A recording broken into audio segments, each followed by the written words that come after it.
Alright, man. New Rockstar Spider-Man brand new day trailer breakdown every Easter egg and detail you missed. Let's get it, baby. Welcome back to New Rockstars. I'm Eric Voss, and this is a frame-by-frame breakdown of every detail and Easter egg and Rogue cameo you missed in the trailer for Spider-Man brand Rogue?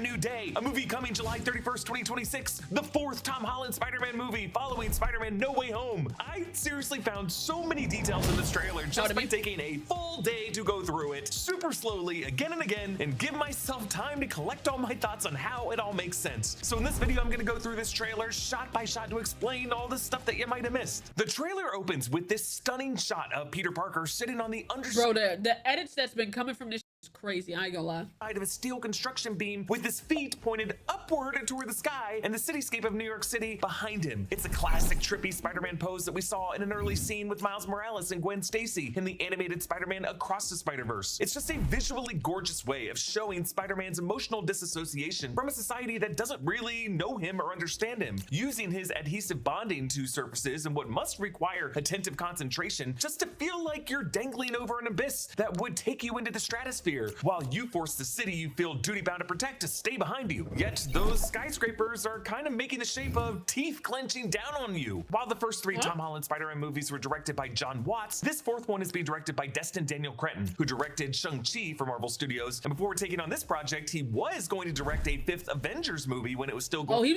was gonna direct the Kang Dynasty? Okay.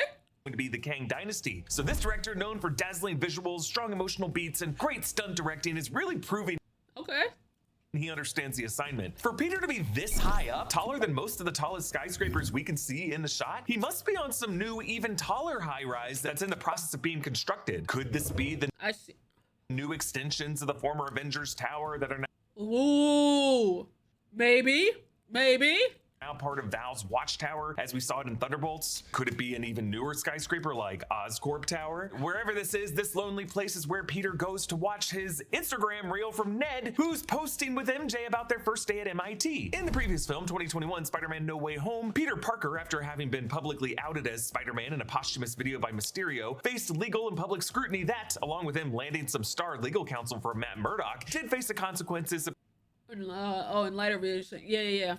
He got denied access to MIT. Preventing himself and his best friend Ned and his girlfriend MJ from getting into their dream college of MIT. So Peter asked Dr. Strange to perform a memory wipe spell, the Runes of Kafkal, to make the world forget he was Spider-Man, but in the process, Peter's last-minute wavering caused that spell to go awry and bring in half a dozen or so multiverse men from other universes, including the Spidey villains we've seen from past eras and the Tobey Maguire and Andrew Garfield iterations of Peter Parker. Willem Dafoe's Green Goblin killed Aunt May, forcing Peter to learn from his new multiverse brothers how to mourn and not give in to revenge. And in the end of that final battle, when the giant multiversal incursion rifts formed in the and niggas was about to come through sky, Peter allowed Dr. Strange to complete the memory wipe spell so that literally everyone forgot that Spider-Man is a guy named Peter Parker. So the name Peter Parker now means nothing to everyone in the MCU currently. And so as that movie ended, Peter saw MJ and Ned in the donut shop where MJ worked and lamented that they have no idea who he is, but was relieved to learn that they did get into MIT. Meanwhile, Peter moved into a new apartment in Manhattan, sewed a new suit inspired by design features of the suits worn by the other two Peters that he met, and in a box in his flat, we did see that he was either studying for or had completed his GED. After No Way Home came out, New Rockstars made a ton of videos explaining how this memory wipe spell works exactly, based on the logic shared in interviews with the screenwriters Chris McKenna and Eric Summers, who have returned to write this fourth film. Essentially, the world remembers that a Spider-Man exists, as in a masked, red and blue suited spider-themed new. They just don't know Peter Parker is Spider-Man,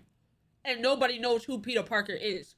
New York City-based superhero associated with the Avengers, but they do not remember the identity of the person under that mask, or any specific memories involved with his outing. Any memories Ned and MJ had of Peter as a friend, gone. They instead just remember new memories that happened without him, which sadly probably wasn't too much of a warp because Peter often had to miss out on experiences with them by being Spider-Man. Any physical records of Peter's existence, birth certificate, social security number, passport, academic records, medical records, photos, texts, any digital records connected to Peter Parker wiped from existence. And we're pretty sure this spell affected everyone on Earth in the MCU and anyone off-world who would know who Peter is, like Carol Danvers. So long as it's all within this universe, no word yet on whether if it's not multi-universal.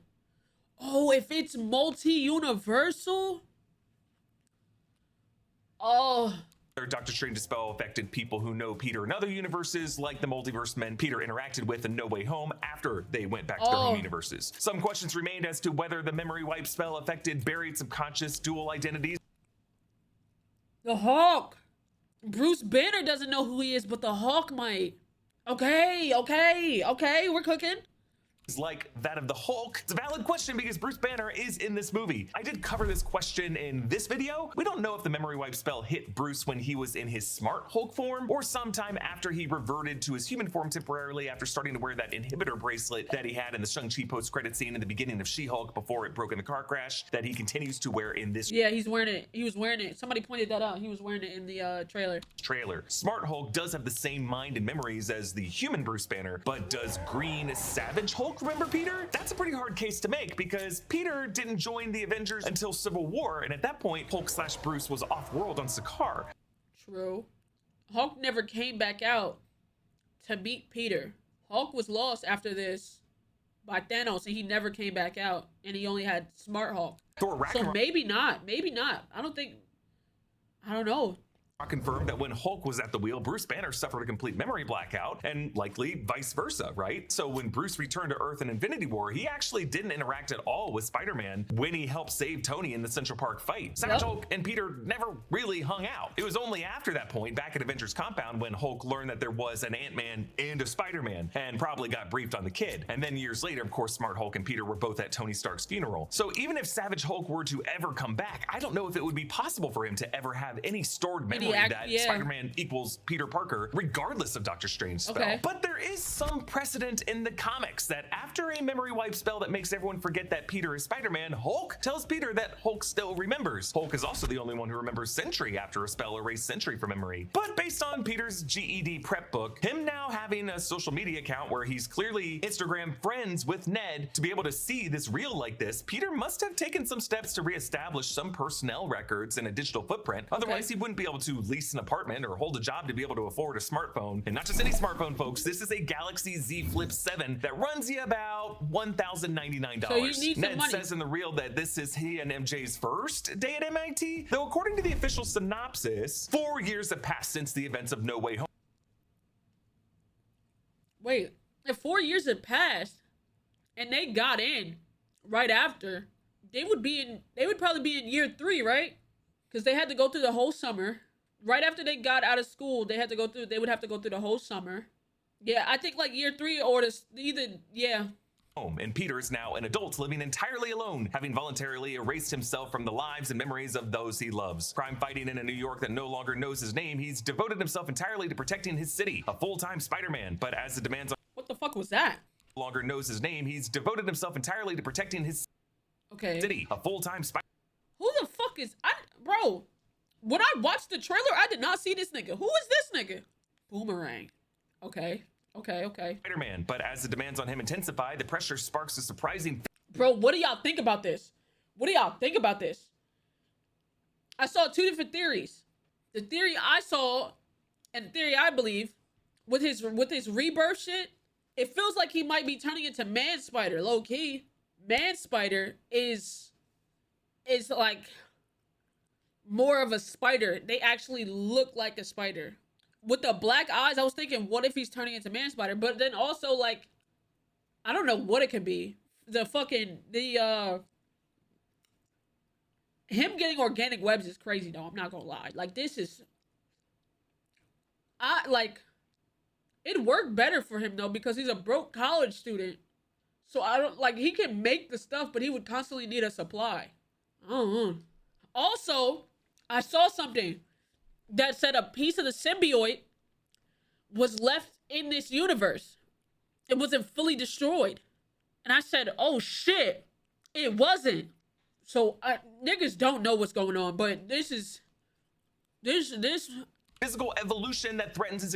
As the man's on him intensify, the pressure sparks a surprising physical evolution that threatens his existence. existence, even as a strange new pattern of crimes gives rise to one of the most powerful threats he has ever faced. So I think what we're seeing here is one scene that takes place earlier, like 6 months after the events of No Way Home, and the rest of the movie is going to show Peter 4 years later after MJ and Ned have completed their undergrad degrees. Notice that MJ is hesitant to pretend like she's the happiest she's ever been in her entire life. While being unenthusiastic is very on brand for MJ, I think this is also a sign that deep down, MJ knows that she used to be truly happier, and that even going to MIT isn't enough to fill that mysterious hole in her heart. At least you know that's how Peter's reading this. That second to last. Because she did say, I'm not gonna lie, MJ is very smart. And she did say she was gonna figure it out. And in the last clip, they're trying to figure out who Spider-Man is.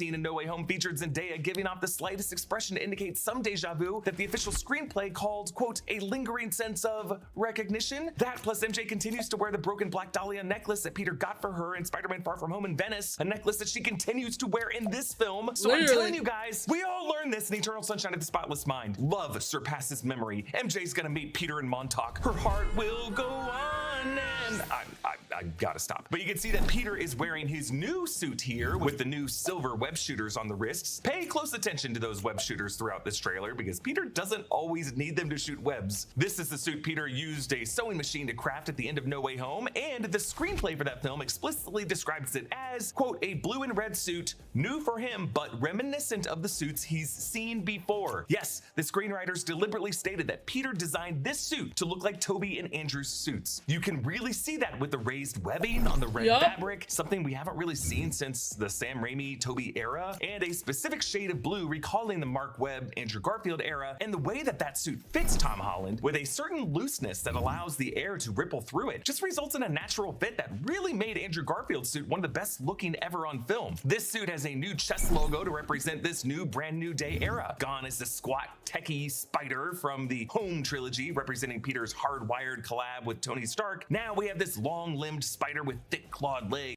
My boy broke. He broke, bruh. He really finna be killing them niggas. Like, them niggas damn near about to die. They damn near about to... Everybody he fighting is about to die. Back to the roots. He got nothing to lose. It stretched far up and down his chest. The title of Brand New Day, by the way, refers to a specific run of Spider-Man comics that began in 2008 to 2009, following the One More Day storyline in which Mephisto granted Peter's wish that the world would forget that Peter is Spider-Man, including erasing his relationship with MJ, and now establishes Peter as a classic, anonymous, friendly neighborhood Spider-Man in a somewhat restored era of street-level conflicts with like drug dealers and gangs and other similar criminals. I don't expect this movie to be an exact adaptation of that era from the comics, but I do think thematically that kind of blank slate is what they're going for in this movie, but not entirely. This is not the first of a new trilogy, it is the fourth of a series. I'll talk about that more as we go. Now, the fact that Tom Holland manages to pull... Not the first of a new trilogy, but the fourth of a series. What do you mean? What do you mean? Pull down what's clearly a practical mask over his face and have the eyepieces perfectly aligned with a perfect silhouette and no creases and wrinkles? Guys, if you ever worn a Spider-Man mask, that is not easy to pull off in one gesture. So props to the costume designer here. Peter's dive like this reminds us of the shot from Thunderbolts that both opened the trailer and the film itself of Yelena Belova on the second tallest building in the world, performing a troubling jump as she monologued about how she was not in the best headspace, which worried us.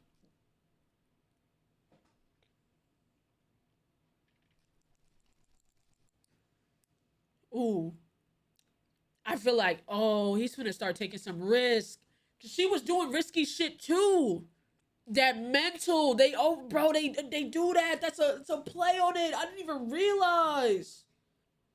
Oh man, this is gonna be so good. This is gonna be so good. Because at first we didn't really know if she had a parachute. I think this shot of Peter is meant to convey a similar type of feeling. Bro, the look in his eyes when it do the zoom, bro, it's like that nigga has no emotion, bro. Like, I feel like that shit really broke him. But also, Peter got this directional dive by first sitting on the underside of a construction beam with his feet pointing upward. So for him, the sky was the abyss that he pondered falling into, and the city is the reality that he's now allowing gravity to pull him back into. In this dive, you can really see the fabric of Peter's suit rippling, a big difference from Tom Holland Peter's suits in the past. It recalls the rippling fabric of Andrew Garfield's Peter Parker suit and the opening dive of 2014's The Amazing Spider-Man 2. Yeah, I am gonna bring up a lot of the echoes among the three Peters throughout this video, and I'm gonna explain how it might not just be the vibes or member berries, but rather intentional parallels that show how this Peter is evolving after his body learned some adaptations from two variants from other universes. Yeah, that surprising physical evolution that threatens his existence. And the official synopsis, Literally. I'm gonna explain exactly what that means in this video. But before we move on, there's this close-up of Peter. That he's in his eye, that's dead. Like, there's no emotion in them motherfuckers. That fall in his, dead. Official synopsis, I'm gonna explain exactly what that means. That's a crazy shot though. That shit is fire. In this video. But before we move on, there's this close-up of Peter's eye from this interesting angle underneath his mask. Seeing his eye and nose and cheek in profile, the white shape to the lower right with the black border is the eyepiece of Peter's mask. It's kind of an odd shot because it's physically impossible. You would never be able to fit a camera in such a snug place, but it makes this sort of a side view heads-up display, like the times we've seen Tony Stark's faces from inside their helmets with the glowing interfaces around them. But they really want us to focus on Peter's eye. Obviously, a lot of things happen to Peter Parker's eyes in this trailer, and I think they want this to be a contrast to the shot that we get at the end of the trailer. And here, something does seem to be glowing orange reflected in Peter's iris for a frame or two. Maybe an explosion or a flashing siren light that he's seen as he dives downward toward whatever this crime scene is. Or could it be another presence that's connecting with Peter in this exact moment? Could it be another loner experiencing a surprising physical evolution that threatens their existence? Keep watching this video to find out. The letter Peter reads in this section is a rewritten version of the letter that Peter wrote for MJ in the final minutes of Spider-Man No Way Home that he decided at the last second not to give her. That letter we were able to see the first few sentences of written on graph paper in the credit sequence of that movie. It read, "Dear MJ, you don't know me, so this is gonna sound pretty crazy, but the truth is," and then he crossed that out, but then said, "But actually, you do know me, actually."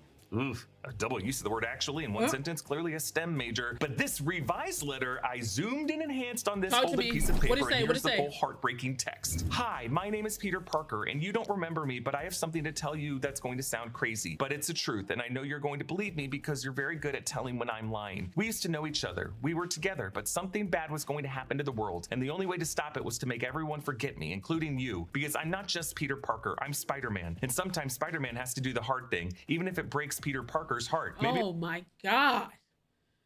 Oh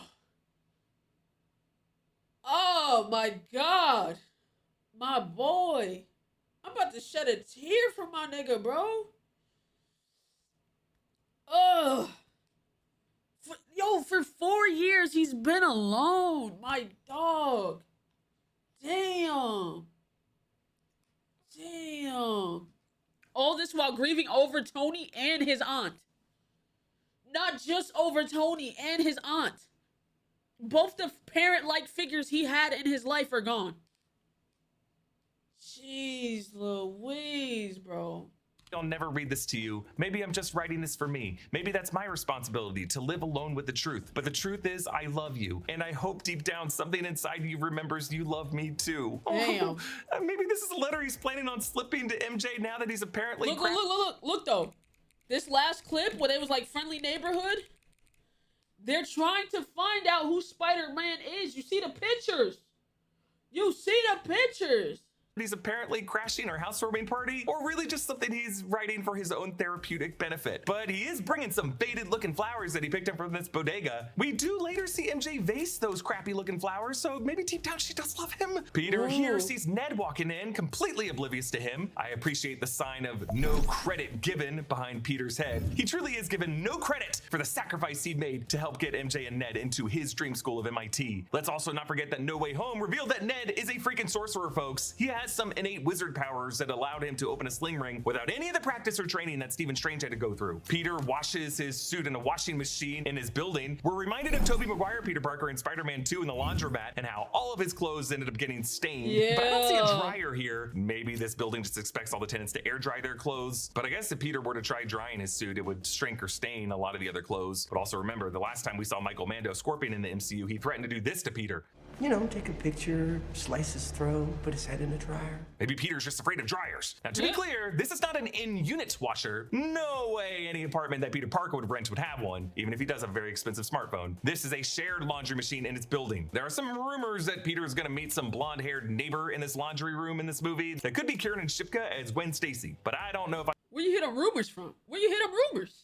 I buy those rumors. Notice how bruised Peter Damn, my boy was getting his ass whooped. leg is here. Youch! He's probably washing some blood out of his suit after a nasty fight. Meanwhile, MJ and Ned watch on TV as Spider-Man is Golly, she's so fine, man. She is like she really is gorgeous. Like that, like no makeup, no, like just that's top tier. She married. Do I give a damn? You know what I'm saying? Tom, I fuck with you, but she got a bad bitch, bro. What the fuck that got to do? I dap him up, yo, you did your big one. She fine as hell, twin. What now? What you gonna do? He know his bitch fine. He knows she fine. That's why he married her. That's, you know what I'm saying? Come on, man.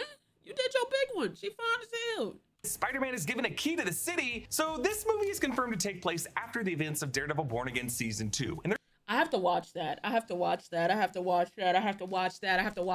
there's a potential spoiler for Daredevil Born Again Season 2 in this shot. I would not know. I've not seen any episode of that season yet, but in case it is and you don't want to know, you can skip to this time. Okay, the person handing him that key, I'm pretty sure is Sheila Rivera, played by actress Sabrina Guevara. She was a chief political advisor to Mayor Wilson Fisk in Season 1 of Daredevil Born Again. She is going to return in Season 2 starting next week. She's the one who had the initial misgivings about Fisk's approach, but then when Police Commissioner Gallo tried to work with Sheila to oust Fisk once the mayor declared him curfew and martial law, Sheila recorded Gallo, snitched, and got Gallo killed by Fisk in the most violent execution Marvel Studios has ever shown in a Disney Plus show. Now, some were saying this is not Sabrina Guevara, but rather Liza Colonzayas, aka Tina from The Bear, who will definitely be in the cast of this film, but this isn't her. Set photos of her character show that she has shorter hair in this film. This is definitely Sheila from Daredevil Born Again. Also, I could be wrong, but is that Ayelet Zurer as a gray-haired Vanessa Fisk to the right of Spider-Man in this ceremony? It's all very odd, because Fisk hates masked vigilantes of all types, and even called out Spider-Man in his inaugural address. We don't need a gun-toting vigilante who wears a skull on his chest,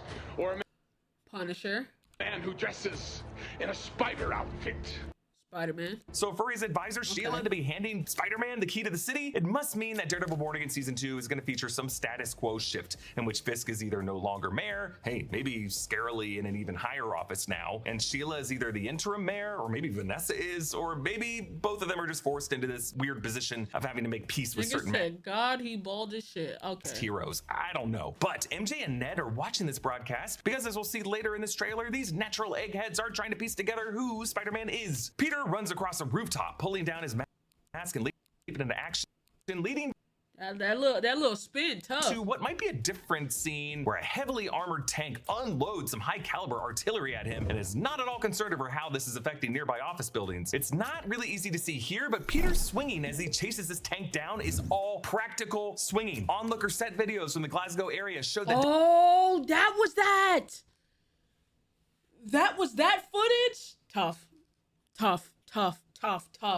I remember this footage, Lee. Destin Daniel Cretton's crew rigged up an impressive mobile rigging that allowed the stunt performer to physically swing from side to side while pursuing the tank down the street. There was real deal swinging. About how the previous director said that practical swinging for Spider-Man would be impossible, which I guess was why he used so much green screen and CGI. But really, for No Way Home, it was more of a COVID-era necessity. Cretton's team clearly figured it out, and I'm so excited to see it. I think this movie's going to be a strong contender against the Odyssey and Dune Part 3 and Avengers Doomsday for the very first stunt performer Oscar. Now, what's craziest about this tank firing on Peter is, based on the later shot, the person driving it in this moment seems to be this fucking random older woman who's being possessed by someone or something. I feel bad that this woman was being forced to fire on all those office buildings. I also love how many of Cretton's shots are aimed all the way down the street, like when Peter smacks the cars and when Peter crashes through Frank's windshield or when Peter tells Frank to go home. There's clearly a dimension to these shots that they're really setting this on the wet streets of Glasgow and not on a backlot with an overhang tarp cover where the street ends in a corner. Literally, it feels like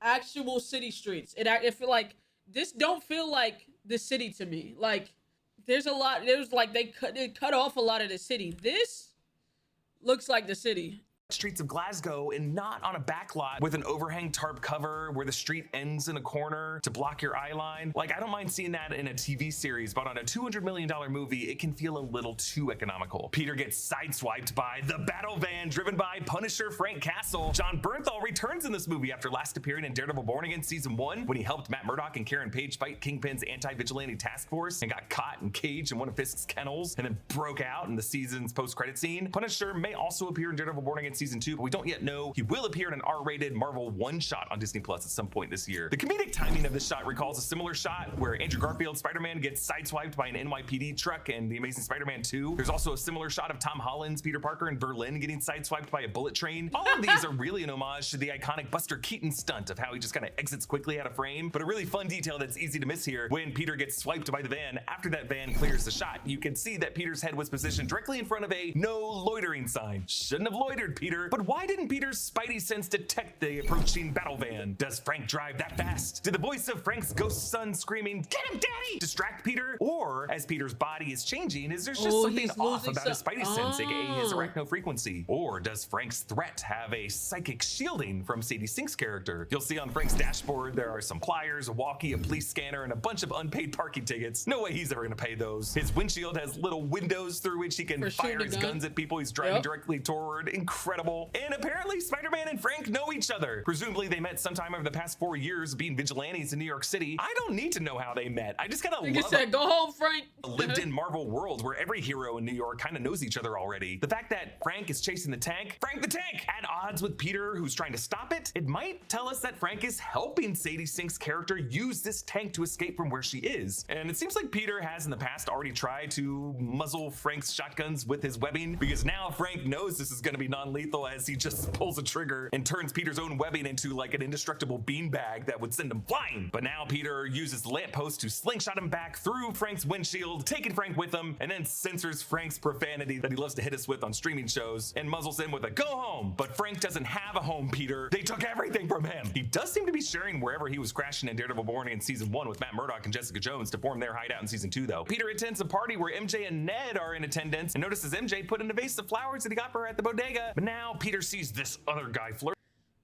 Kill this nigga. Kill him. Get him gone. Get him out of here. One is enough. You about to piss me off. Boom him. Hang him off the cliff or something. Hang him off the Empire, bro. Get him gone. Get him gone. Get him gone. With her. This dude is played by Imanis Fondi, who played the live-action Ezra Bridger in the Star Wars Ahsoka series. His eyes are quite dreamy. But could Imanis Fondi be playing the Harry Osborn of the MCU? Or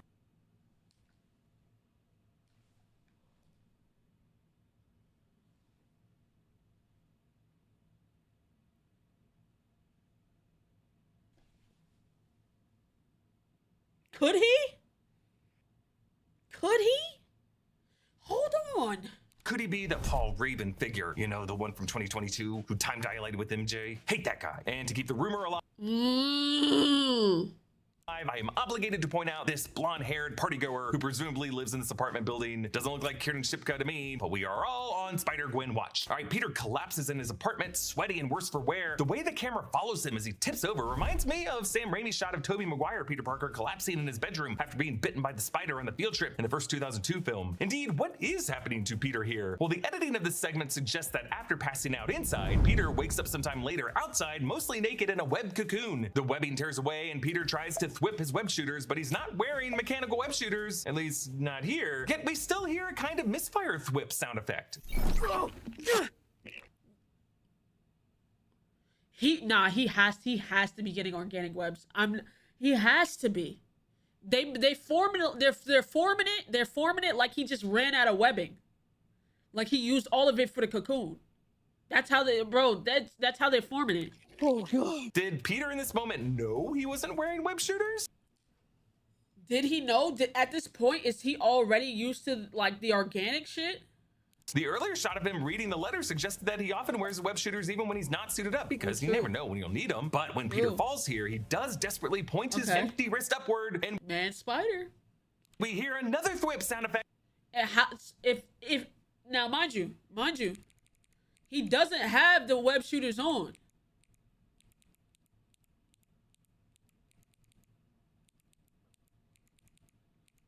How? He doesn't have the web shooters on. So how the fuck did he save himself? He has to be using organic web. There's no web shooters on him at all. That's the only way is organic web, bro. That literally lit body T. Okay.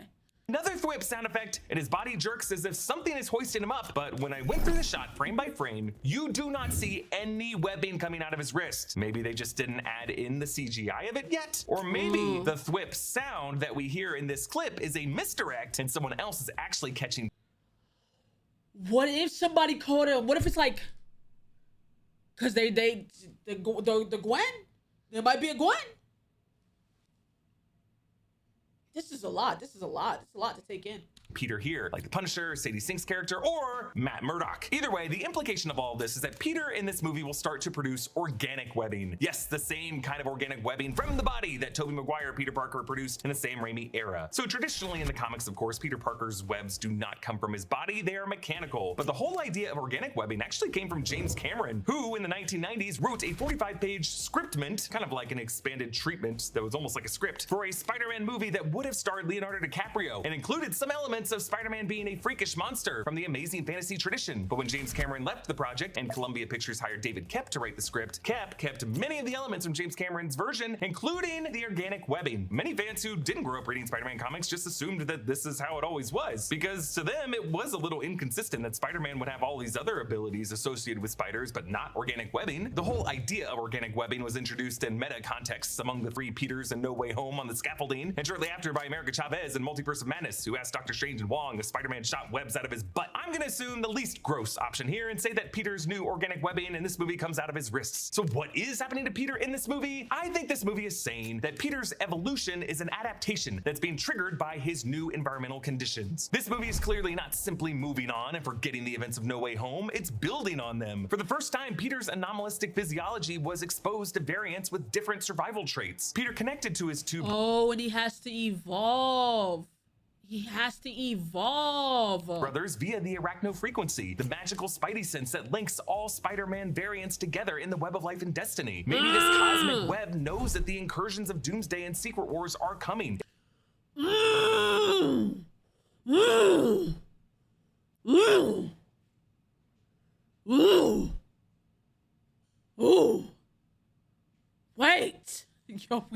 Wait. Yo, wait.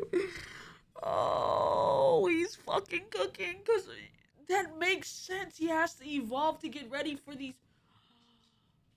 Oh, we could have something really good here. And triggered a kind of mutation in Peter's body to adopt some of the physiological traits of the other Peters That whose he's gonna biorhythms need. he's tethered to. Traits like organic webbing to make him more fortified for what's coming. This is kind of a real world concept called epigenetics that Berg was trying to explain to me that could apply here. The idea being that we all have a lot of genes, but some of them might just be dormant and only get activated once we reach an environmental trigger. That environmental trigger could be the incoming incursions, and it could also cause triggers in other individuals who are going through a similar mutation process. Interesting shot here. Spider-Man gets scanned through this machine. I zoomed in enhanced to figure out every piece of text on this screen. Talking to me? Okay, on the lower left by his hand, the screen reads H-N, or enhanced human, or HEN. On the upper right by his head, the screen reads radiation detection. It seems like it's looking for gamma radiation, like what Hulk and Oh, he's probably being scanned by Bruce Banner right now. Hulk having their blood, or maybe the cosmic radiation given off by figures like Carol Danvers, Monica Rambeau, Kamala Khan, Wanda Maximoff. Technically, the spider that bit Peter was supposed to have some kind of radiation that resulted Oh, yes. in his powers. On the screen close-up, we see the following. Along the top, Operator Agent Ramirez, priority elevated. In the upper right, subject Ramirez. designation, Vigil 9, unidentified enhanced operative, threat level, agility enhanced, non-lethal profile, last known activity, urban traversal via synthetic filament.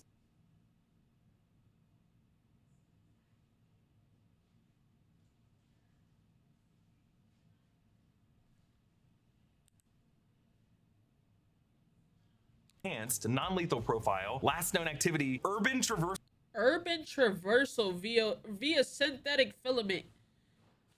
Isn't that that's the shit that Doctor Strange was doing. He was taking out the filament, like the shit in the timeline. That's what he was when he was doing the thing to try to make people forget. He was pulling shit out of the Am I bugging?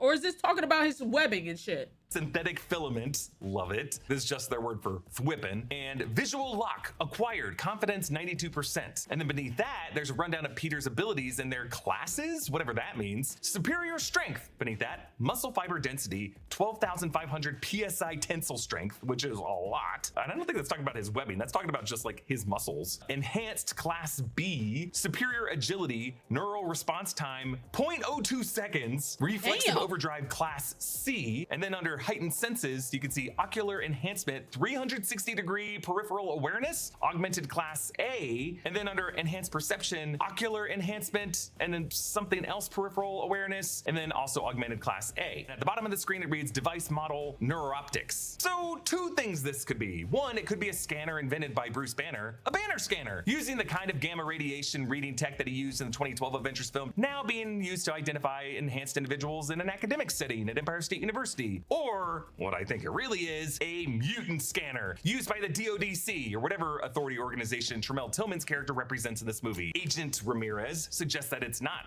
academic tech, but a piece of government tech, and it labels Peter as not a mutant, but enhanced. That's what I was thinking. When it said Agent Ramirez, that's what threw me off of it being Bruce Banner, because I'm like, he's not a fucking agent, and who the fuck is Ramirez?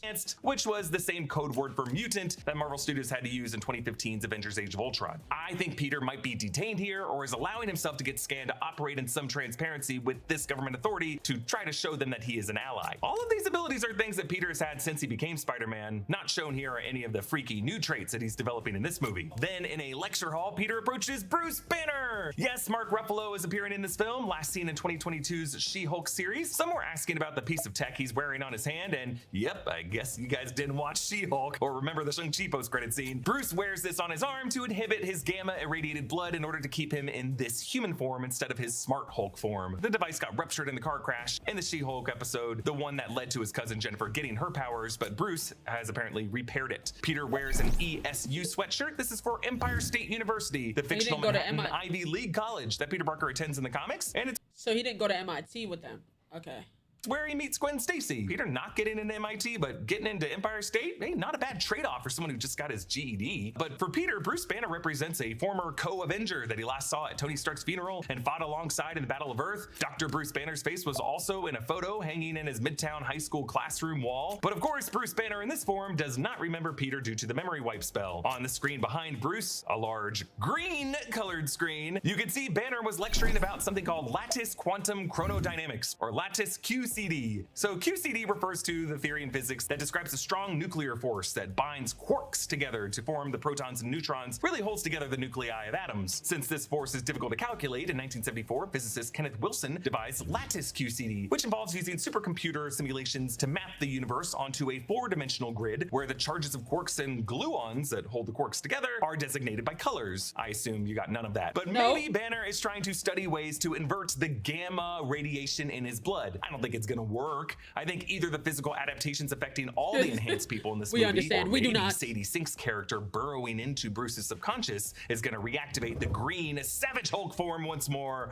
or bring out a new form we haven't seen yet, like oh, that would be so tough. That would be so tough. That would be so tough. reactivate the green Savage Hulk form once more.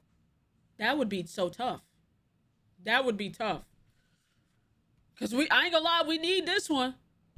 For Doomsday, we for sure need him. We need all the help we can get. Good, wake that beast up. Wake that monster up.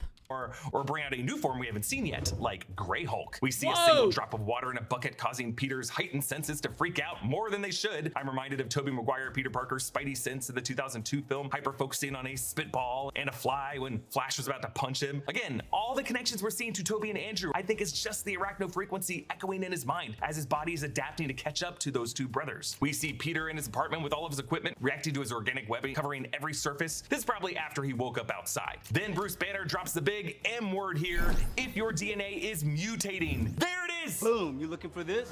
You don't put mutate in a Marvel trailer without knowing what you're doing. Marvel Studios used to not even be legally allowed to say that word or any of its derivations 10 years ago when Disney made the deal with Fox over how to feature Scarlet Witch and Quicksilver in Age of Ultron. The Avengers movies were prohibited from using the word mutant or mutate in any context like this. Obviously, that's not the case anymore. Disney owns Fox. But for Bruce Banner to describe Peter's changes with the word mutate suggests that this movie is going to start using the mutant nomenclature. They are planting the seeds for the mutant mutant saga that's going to come after Secret Wars. Now, Okay. Peter Parker is not categorically a mutant in the Marvel Comics. The term mutant Because a mutant, you gotta be born like that, right? has been used to describe characters like him and Deadpool, in that they started as normal humans who then got mutated Yeah, they got mutated, but they're not mutants. by some external means. They were not born with X genes. But Peter Parker has long been associated with other mutant characters as an enhanced superhero that he's often just grouped with them nonetheless. In House of got M, for example, Peter joined the mutants in the upper class society of the mutant-dominated reality that Wanda Maximoff created. So Bruce Banner telling us that something is causing Peter Parker to mutate further just cannot be ignored. And I think the implication is that those same environmental factors are also triggering the DNA in dormant mutants of this world. It's all connected. Wait. You heard that? You heard that? Mutate further? Because he's not the only one mutating. Ooh.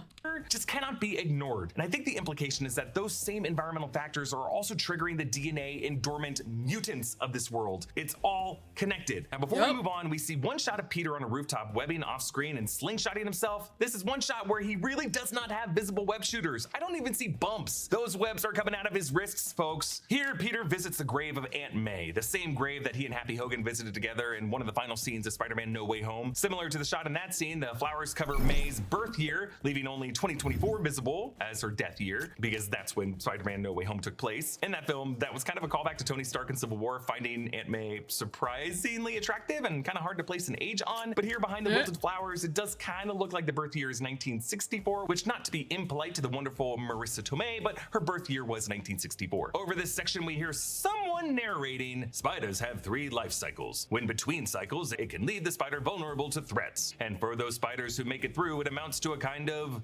Rebirth. That was crazy. I was like, he gonna rebirth? This sounds like Keith David to me. Keith David interestingly voiced Tombstone in the Spectacular Spider-Man series, but in this movie we're hearing that Marvin Jones III is gonna be playing a version of Tombstone. Either way, I think this Keith David sounding dude is narrating a nature documentary. While I know a lot of us cannot help but hear this as Keith David's voice, Marvin Jones III, who is playing Lonnie Lincoln Tombstone in this movie, has a very similar register. Take a listen to our friends from the Breakfast Club. But again, we're just starting. Right. You know, this is a black family. This is a Oh, he kind of does sound. He does have that deep voice.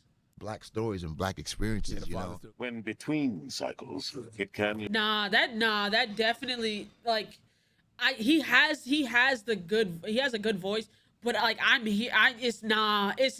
it's other dude, bro. It's him, bro. Is playing Lonnie Lincoln Tombstone in this movie has a very That ain't similar him. register. Take a listen to our friends from the Breakfast Club. But again, we're just starting.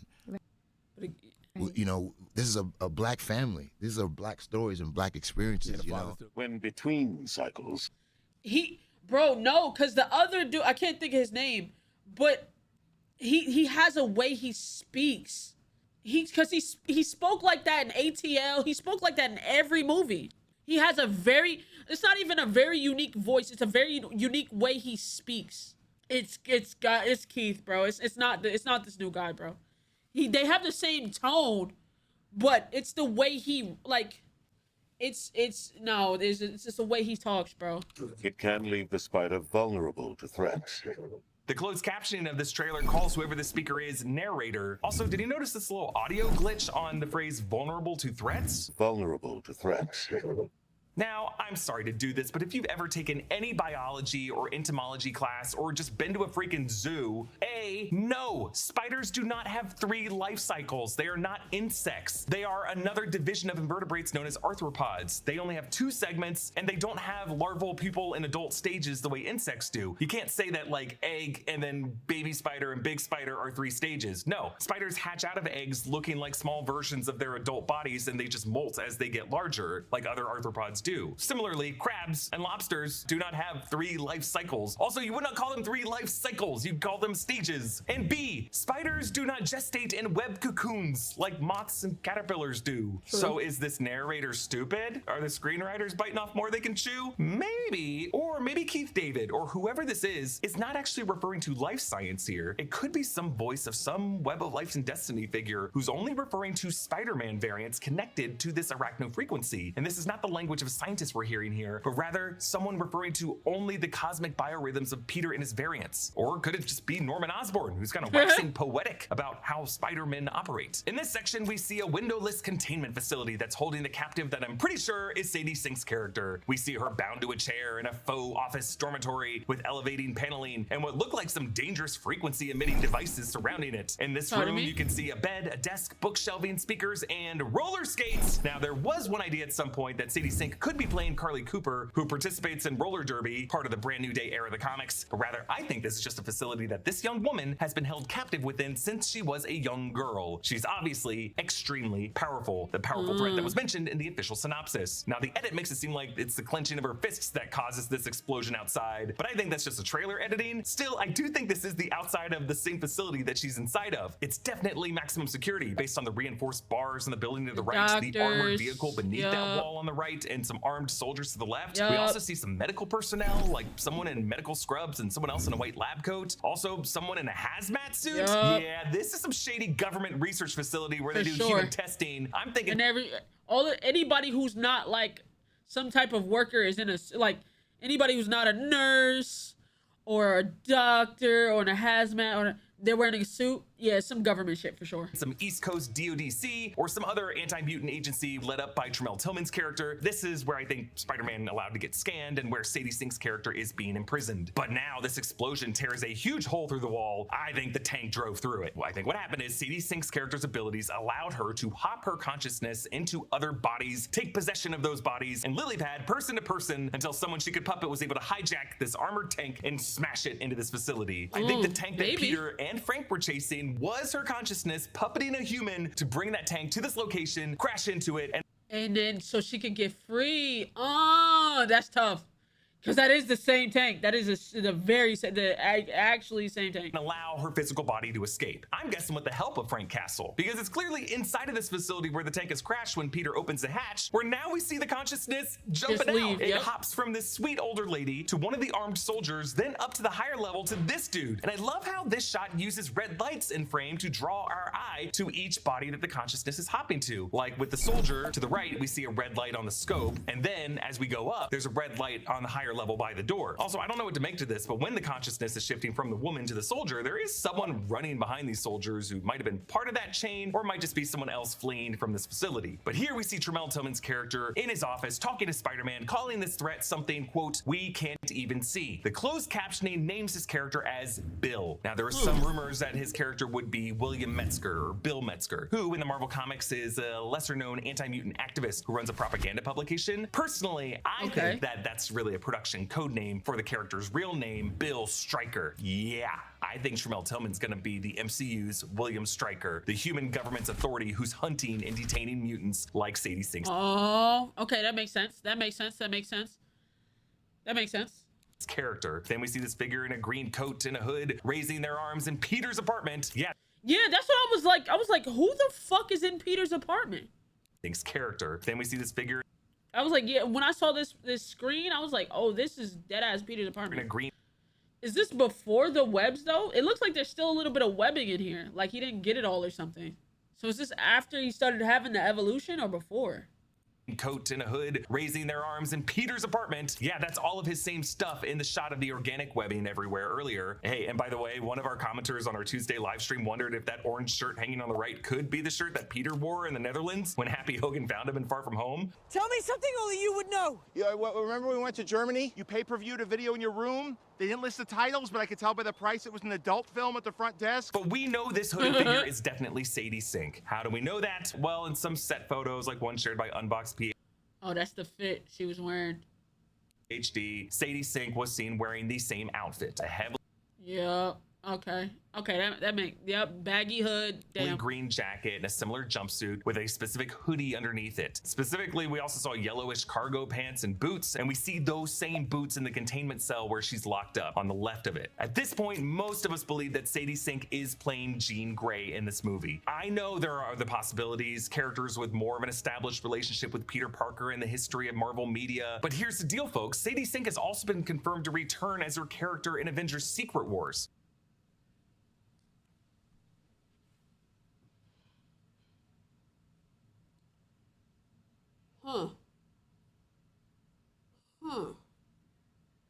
I see. I didn't know that. That can make sense. That can work. So she must be playing someone really important to the future of the Marvel franchise. Is Marvel Studios gonna bring Typhoid Mary into Secret Wars?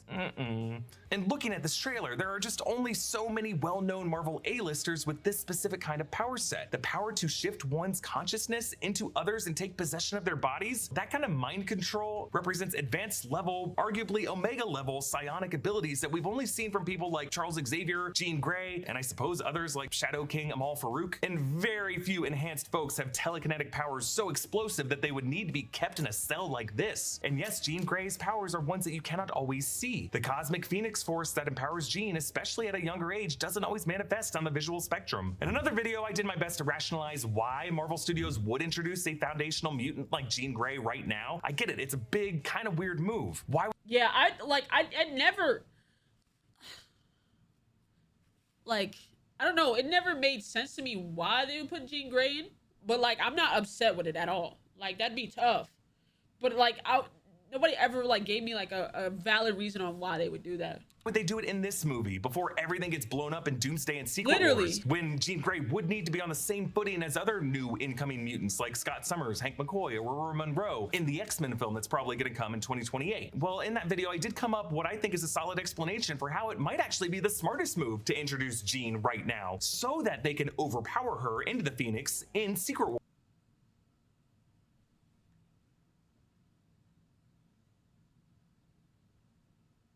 Hold on. Okay, that's making sense. Okay, I didn't think about that. I didn't think about that. That's me. That's on me. That's me. That's probably why they introduced her in Rivals as well. Get everybody prepared. They think they're slick. Get everybody prepared. Yeah, y'all like Phoenix, right? Throw her in the, you know. Oh yeah, y'all know this character, you know what I'm saying? Hold on.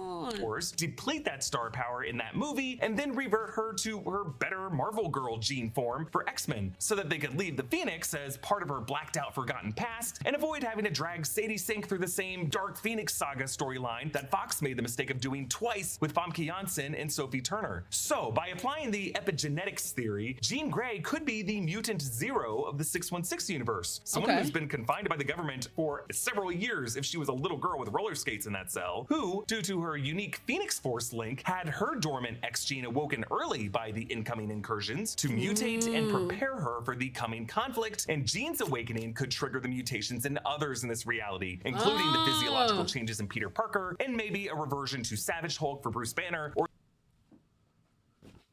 It's making sense. It's making sense. It's making sense. It's making sense. Oh, we might be cooking. We might be so back, Jet. We might be so back. Oh.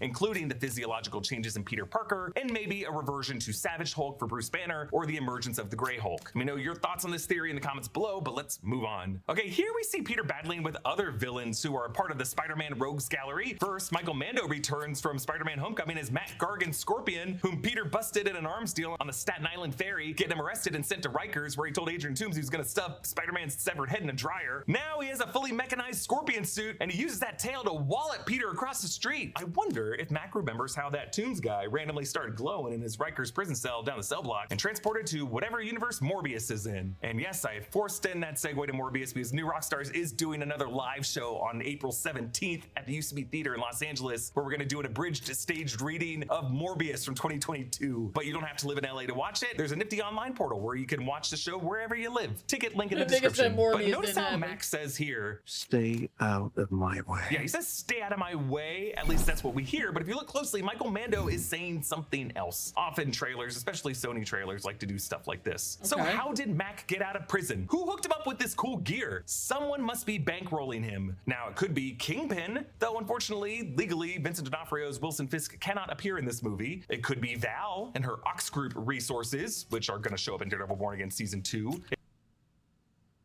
Okay.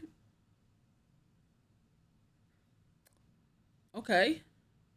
It could be Lonnie Lincoln Tombstone, who is probably going to be played by Marvin Jones III in this movie. Someone else could have raided the DODC storage and all the hardware from Stark and Adrian Toombs that the DODC confiscated over the years. Also, hey, it could be the tech of Oscorp and Norman Osborn. It could be some Oscorp shit. I kept obsessing over that neon green overhang in the background of this Scorpion shot. It says like something LEY building, doesn't say Oscorp building, but I really love this next shot of Peter rolling in some sticky webbing and sliding across the rooftop and getting a bunch of birds stuck to him. Then a quick shot of Frank Castle saying, "You're losing it, kid." Maybe the reason Frank is protecting / helping Sadie Sink if she is Jean Grey is that maybe Jean can use her telepathic abilities to silence the voice of Frank's ghost kids in his mind. Then we see Peter and MJ standing face to face with the towers of Central Park West in the background. Hey, go get your bitch back, Twan. Go get your bitch back, Twan. Peter's masked up here. Of course, MJ does not remember who Peter is, but she does have some vague memories of interacting with Spider-Man. So oh, true. Just because she forgot who Peter Parker was, don't mean she forgot Spider-Man. And Spider-Man has saved her life multiple times.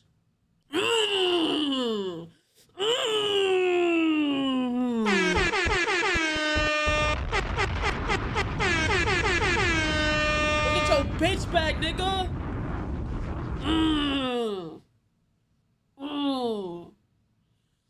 Fuck yes, cook up.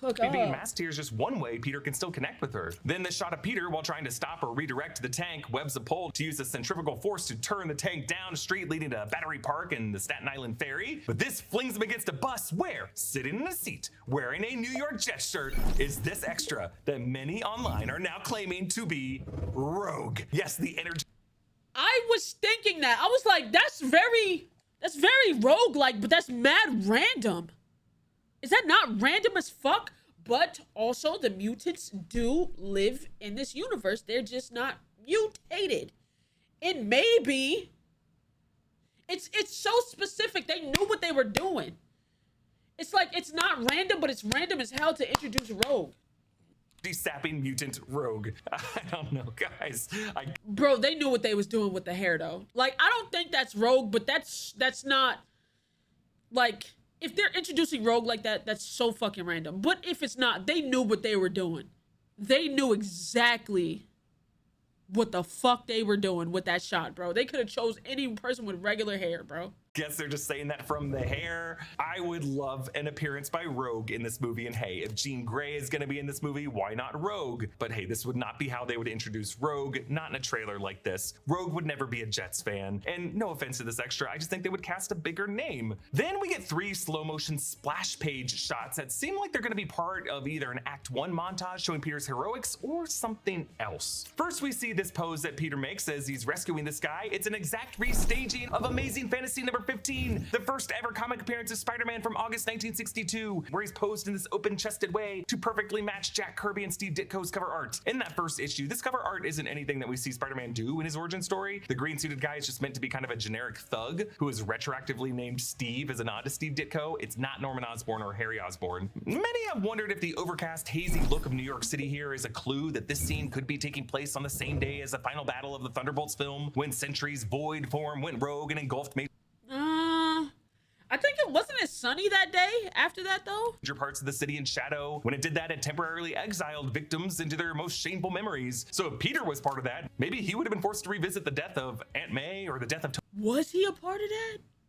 Hold on. Tony Stark, or maybe even the death of his Uncle Ben, something the MCU Spider-Man has never really revealed to us. But either way, Peter was somewhere in New York when all that happened. It was also rumored that Florence Pugh's Yelena Belova might appear in this film, and if there is a Thunderbolts connection, I'm betting it would happen here. Next, Peter leaps up with his webbing snaking toward us as Boomerang attacks from below. Boomerang, Frederick Myers, was a Spider-Man villain from 1966, an Australian-American who got caught taking bribes that ended his baseball pitching career, and he fell into the crime organization called the Secret Empire. Then, on a boat on the river, Peter dodges an attack from Tarantula. The image here is a direct recreation of the first appearance of Tarantula on the cover of the Amazing Spider-Man 134 in 1974 by artist Ross Andrew. Tarantula, the first of whom was named Anton Miguel Rodriguez, was a South American terrorist who ends up working for the Brand Corporation, who wears razor-clawed boots and gloves that are often tipped with toxins that render his victims unconscious. Now, rumors that reported these two characters also speculated that other low-level Spider-Man villains could also cameo, not just Tombstone, but like Rhino, Chameleon, Ramrod. No, I do not think this movie is assembling the Sinister Six, but I do. If my dog gotta fight the Sinister Six, bruh. Bro, like, give him a break, bruh. I ain't gonna lie. Give him a break. A Sinister Six-like fight with broke down on his luck, Peter? There's no way they do that to him, bro. Right? I have a theory as to what all of this slow motion imagery really is with these next shots. Okay, here Peter faces off against the ninjas of Bro, he doesn't have no mask on here. That's what threw me for a loop. There's no mask here.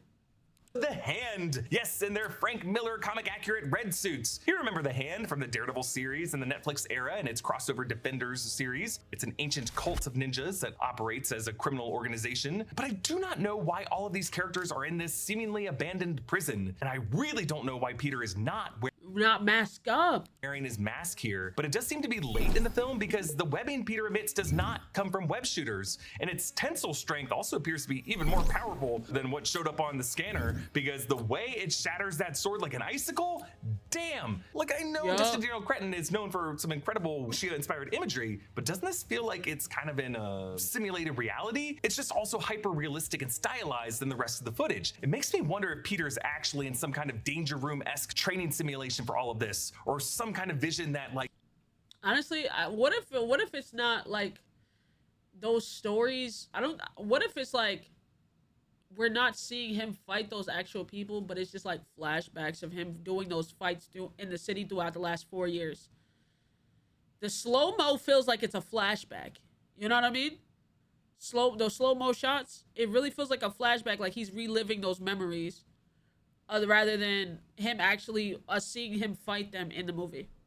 Jean Grey is putting him through. Maybe some module that the DODC might have to test Peter's actual enhancements. Specifically, this shot of Peter's eyes rolling over dark. I know many think this could be the symbiote taking over his body, or some other kind of evil. Maybe it's even Jean Grey trying to get into his mind, or just his physiological changes taking over as he mutates into a multi-armed man spider. But I said that, maybe man spider. Do think the close-up of his eyes going dark is meant to be the beginning of some kind of mental projection, simulated reality that's going to take him through these trials. Whether it's a technological one through the DODC or something Jean Grey is putting him through, I don't think it's something he's actually experiencing. Now, if you look closely in Peter's dark eyes at this shot and enhance the image, it does kind of look like there's some mysterious red face being reflected. I just cannot make out who it is or what the context of this shot is. So this shot of Peter flying toward the hand ninjas, it seems to be using some Crouching Tiger wuxia cinematography that looks awesome. A lot of folks are also focused on the negative space of the shot to wonder if the space beneath Peter has had other Marvel heroes scrubbed out using VFX. Negative space? He is moving like maybe. Like Hulk or Punisher, Jean Grey, or yeah, maybe that's just Daredevil flying beneath him there. Sure, I get it. I remember when the final No Way Home trailer showed a similar framing of what Sony literally, but it was he tried to make us think was just one Spider-Man, dickheads. One Peter leaping to the right at some villains outnumbering him, and in the Latin America version of the trailer, some invisible force knocked Lizard's head that we all quickly figured out was Andrew Garfield's Spider-Man, just scrubbed out of the shot. And we don't want to get fooled again, but I also don't know if Sony and Destin Daniel Cretton would be that dumb to just do that again in the splash shot of this trailer. But I do think there's something even more deceptive going on with the shot. Like, if it were just this shot alone, I could... Because, like, these niggas aren't even facing him. These three are, but these ones are facing straight ahead. Somebody else is here. They're literally not looking at Spider-Man at all. They're not facing him. They're not jumping up. They're jumping towards this way. You see what I mean?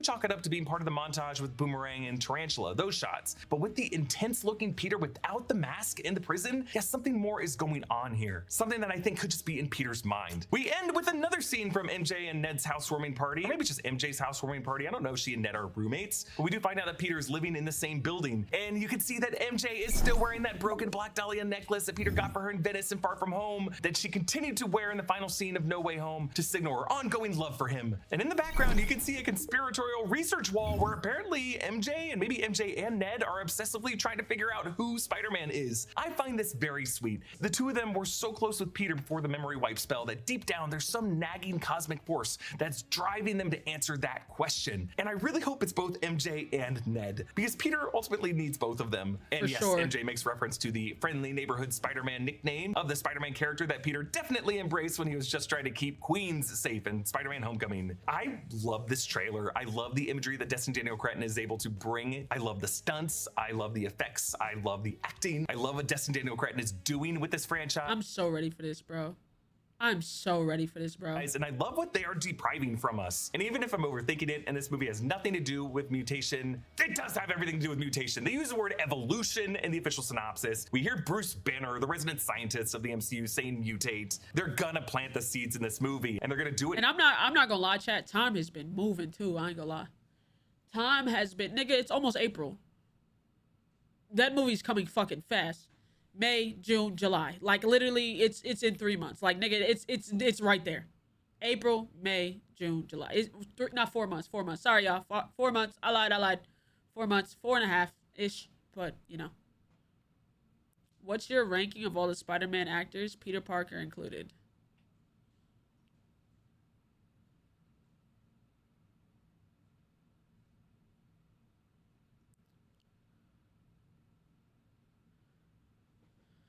in a way that both furthers Peter Parker's narrative, continues the narrative that was there in No Way Home, sets up Doomsday, and sets up the Mutant Saga. That's why they needed the guy who was going to direct the 5th Avengers movie to direct this movie. Comment down below with your thoughts, and a special thanks to one of our YouTube members, Marissa Miranda, for supporting us at the executive producer level. Big thanks to Studio Tech Brian Kidd.